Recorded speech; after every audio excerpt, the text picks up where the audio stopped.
अस्सलाम वालेकुम फ्रेंड्स, कैसे हैं आप सब लोग। उम्मीद करता हूँ सब खैरियत से होंगे। आज की इस वीडियो में मैं आपको ऑटोकैड में यूनिट्स, लिमिट्स और डायमेंशन सेट करना बताऊंगा, जो कि कोई भी ड्राइंग बनाने के लिए बहुत ही ज़रूरी है। चाहे आप मीटर में, सेंटीमीटर में और मिलीमीटर में, और चाहे आप फुट या इंच में ड्राइंग बनाएं। बट मैं आज आपको फुट और इंच में ड्राइंग बनाते वक्त जो यूनिट और लिमिट्स और डायमेंशन कैसे सेट करते हैं वो बताऊंगा। मीटर्स और मिलीमीटर्स वाली ड्राइंग में जो यूनिट, लिमिट और डायमेंशन सेट करते हैं वो मैं दूसरी वीडियो में बताऊंगा। तो मज़ीद इस तरह की वीडियो सीखने के लिए मेरे channel Imran Abbas land survey को सब्सक्राइब करें, बेल नोटिफिकेशन दबा दें ताकि मज़ीद इस तरह की वीडियो आपको सबसे पहले मिल सकें। तो चलते हैं फ्रेंड्स अपनी वीडियो की तरफ। तो सबसे पहले आप क्या करें, यहाँ पर जो भी नई ड्राइंग आपने बनानी है तो आप यहाँ से न्यू फाइल ओपन कर लें। न्यू फाइल ओपन करने के बाद उसमें आप यूनिट, लिमिट और डायमेंशन सेट करें। तो सबसे पहले मैं यूनिट सेट करूँगा। यूनिट के लिए यहाँ पे मैं कमांड बार में टाइप करूँगा UN एंटर। UN जैसे ही आपने एंटर किया तो यहाँ पे आ जाएगा यूनिट्स, नहीं तो आप खुद ही NITS भी लिख दें। यहाँ पे ये आ गया हमारे पास यूनिट। तो ऐसा जो है एक डायलॉग बॉक्स खुल जाएगा हमारे पास। यहाँ पे लिखा हुआ है डेसिमल। ये मीटरों में काम, अगर ड्राइंग बनानी हो तो डेसिमल को एंटर करेंगे। और हमने क्योंकि फुट और इंच में बनानी है तो मैं इधर से आर्किटेक्चरल सेलेक्ट करूँगा। और यहाँ पर नीचे प्रिसीजन में मैं 1/2 इंच सेलेक्ट करूँगा। और नीचे में यहाँ पर आपने इंचेस को सिलेक्ट करना है, क्योंकि हम छोटा इंच ड्राइंग बनाने के लिए यूज़ करते हैं। उसके बाद ओके का बटन दबा दें। अब बारी आ जाती है लिमिट्स की। तो लिमिट के लिए LIM यहाँ पे शार्ट आपने जैसे ही लिखेंगे तो लिमिट्स लिखा हुआ आ गया, इसको आप एंटर करेंगे तो वो पूछ रहा है स्पेसिफाई लोअर लेफ़्ट कॉर्नर। तो लोअर लेफ़्ट कॉर्नर बेसिकली हमारे पास विंडो में 4 कॉर्नर है। पहला ये, दूसरा ये, फिर ये 3, फिर ये 4। तो ये वाला जो X और Y वाला जो कॉर्नर है इसको हम लोअर लेफ़्ट कॉर्नर कहते हैं। और इसको हमेशा 0,0 ही लिखते हैं। 0,0 लिख के यहाँ पर आप एंटर कर दें। उसके बाद वो पूछ रहा है अपर राइट कॉर्नर। तो अपर राइट कॉर्नर हमारा जो है ये है। ये हम ड्राइंग के हिसाब से सेट करते हैं। तो फ़र्ज़ करें मेरे पास एक 40 बाय 40 फुट का जो है मैं ड्राइंग बनाना है, तो राइट कॉर्नर जो है मैं उससे 10 फुट ज़्यादा रखूँगा, क्योंकि ड्राइंग पर साइड में कुछ नाम लिखना पड़ जाता है डिस्क्रिप्शन में, उसके बाद कुछ स्केल लिखना पड़ जाता है। तो उसके लिए हमें थोड़ी सी जगह ज़्यादा चाहिए। तो मैं इसको क्या करता हूँ, यहाँ पर 50 फुट, 50 फुट, ये जो है 50 फुट, 50 फुट, इस तरह आपने लिख के एंटर कर देना है। इसके बाद आपने एक कमांड ज़रूर लगानी है, वो है जूम ऑल की कमांड।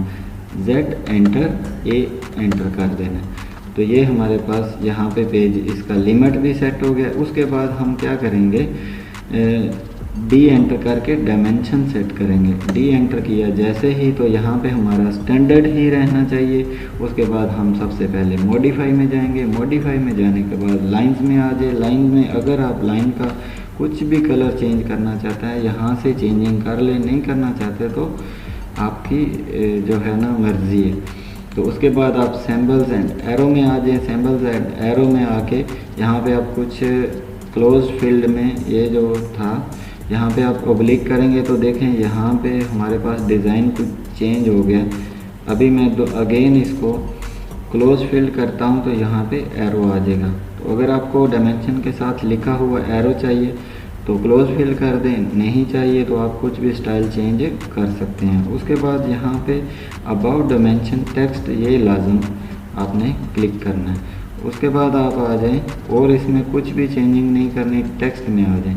टेक्स्ट में आने के बाद आपने सिर्फ यहाँ पे एक चेंजिंग करनी है, अलाइन विद डायमेंशन लाइन, ये आप क्लिक कर दें। उसके बाद आप फिट में आ जाएं। फिट में आने के बाद यहाँ पे 2 चेंजिंग करनी है, एक over dimension line with ladder, ये लाजम करना है। उसके बाद है यूज़ ओवरऑल स्केल। हमारे पास ये स्केल लिखा हुआ है 1.0। तो अगर आप चाहते हैं कि ये स्केल आपके पास थोड़ा सा, जो भी आप राइटिंग ड्राइंग के ऊपर कर रहे हैं, बड़ा लिखा हुआ है, आपको सही नज़र नहीं आ रहा, तो इसको आप 2.0 भी कर सकते हैं, 3.0, ये आपकी मर्ज़ी है। अगर बड़ा ज़्यादा लिखा हुआ नज़र आ रहा है, उसको छोटा करना चाहते हैं, तो आप यहाँ पे 1/2 यानी 0.10 सेंटी या इंच में अगर आप कर रहे हैं तो 1/2 इंच कर सकते हैं, 2 इंच कर सकते हैं, 3 इंच कर सकते हैं, ये आपकी मर्ज़ी है। ये ड्राइंग के हिसाब से साथ साथ सेट किया जाता है फिट में जाके। आपको मैं थोड़ा सा इसका टच भी दूंगा कि किस तरह इसको सेट करते हैं। उसके बाद आ जाते हैं प्राइमरी यूनिट्स में। प्राइमरी यूनिट्स में आपने अभी आप देख रहे होंगे कि यूनिट सेट करना फुट और इंच में बता रहे हैं, लेकिन इधर मीटर, डेसी, सेंटी और मिली लिखा हुआ है। तो यहाँ से आपने यूनिट फॉर्मेट में आर्किटेक्चरल जैसे करेंगे तो यहाँ से आपका ये चेंज हो जाएगा, फुट और इंच में आ जाएगा। उसके बाद यहाँ पे आप 1/2 कर दें जैसे पीछे किया था। तो उसके बाद कुछ भी चेंजिंग नहीं करना और ओके का बटन दबा देना है और यहाँ से सेट करंट करना है और ये सारा कुछ जो भी मैं चेंज किया यहाँ पे अप्लाई हो जाएगा और इसको क्लोज़ कर देना है। क्लोज़ करने के बाद थोड़ा सा मैं आपको एक छोटी सी एग्जांपल देता हूँ। यहाँ पे मैं L एंटर करूँगा, लाइन एक लगा के आपको थोड़ा सा बताऊँगा। तो लाइन में लगाता हूँ 20 फुट और 6 इंच की, 20 फुट 6 इंच मैंने एक लाइन लगाई। लाइन लगाने के बाद मैं इसकी डायमेंशन चेक करता हूँ। तो इसके लिए शॉर्ट कमांड है DLI। तो जैसे ही मैं इधर से चेक करूँगा तो ये बिगनर्स के लिए ये लाजम आता है। ये देखें, ये बिल्कुल छोटा सा लिखा हुआ आ रहा है। तो इसको चेंज करने के लिए मैं क्या करूँगा, फिर मैं यहाँ से D एंटर करता हूँ। D एंटर करने के बाद मॉडिफाई में जाना है। मॉडिफाई में जाने के बाद मैं क्या आपको बताया था, text height. Text height, text में जाके टेक्स्ट हाइट जो है यहाँ से आप चेंज कर सकते हैं। तो मैं इसकी टेक्स्ट हाइट कर देता हूँ 9 इंच या 8 इंच, 8 इंच मैं इसकी टेक्स्ट हाइट कर देता हूँ। तो यहाँ पे करने के बाद ओके का बटन दबाऊंगा। ओके करने के बाद फिर सेट करंट, जो भी आपने चेंजिंग करना है सेट करंट लाजम करना है और क्लोज़ कर दें। तो ये देखें कुछ बड़ा लिखा हुआ दिखाई दे रहा है, लेकिन ये लिखा हुआ ज़्यादा मोटा नहीं है, मोल्ड हुआ नहीं है। तो उसको कैसे करना है, फिर आप D एंटर करें। D एंटर करने के बाद आप चले जाएँ यहाँ से मॉडिफाई में। मॉडिफाई में जाने के बाद आप टेक्स्ट में ही ये 3 डॉट्स हैं, टेक्स्ट स्टाइल में 3 डॉट्स, इसको ओपन कर लें। ओपन करने के बाद यहाँ से ही मैं सबसे पहले वाला जो है ना, यही डिज़ाइन रख लेता हूँ t@Aryl यूनिकोड MS। यही रख लेता हूँ क्योंकि मैं आपको एग्जांपल ही एक दे रहा हूँ। इसको ही अप्लाई कर दें। अप्लाई करने के बाद इसको सेट करंट करने के बाद आप क्लोज़ कर दें। तो ये देखें, ये लिखा हुआ थोड़ा मोटा नज़र आ रहा है। उसके बाद ओके, फिर सेट करंट और फिर क्लोज़। ये देखें, ये बड़ा लिखा हुआ नज़र आ रहा है, लेकिन जो लाइन डायमेंशन ले रही है उसका ये जो एरो साइज़ है ना, ये बड़ा नहीं दिखाई दे रहा। इसको भी बड़ा करने के लिए फिर आप D एंटर करें। D एंटर करने के बाद फिर मॉडिफाई में चले जाएं। मॉडिफाई में आप सिंबल्स एंड एरो में जाएं। वहाँ पे जाके एरो का साइज़ ये लिखा हुआ है, एरो साइज़, इसको हम बड़ा कर देते हैं। तो मैं इस एरो का साइज़ जो है मैं कर देता हूँ 12 इंच। जब भी ये 12 इंच जैसे मैंने किया, ओके का बटन दबाया, सेट करंट किया और क्लोज़ कर दिया, तो ये देखें इस एरो का साइज़ अब बड़ा लिखा हुआ नज़र आ रहा है।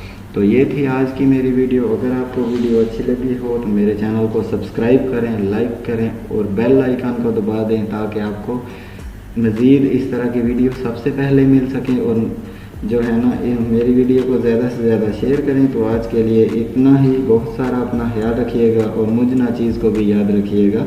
खुदा हाफ़िज़।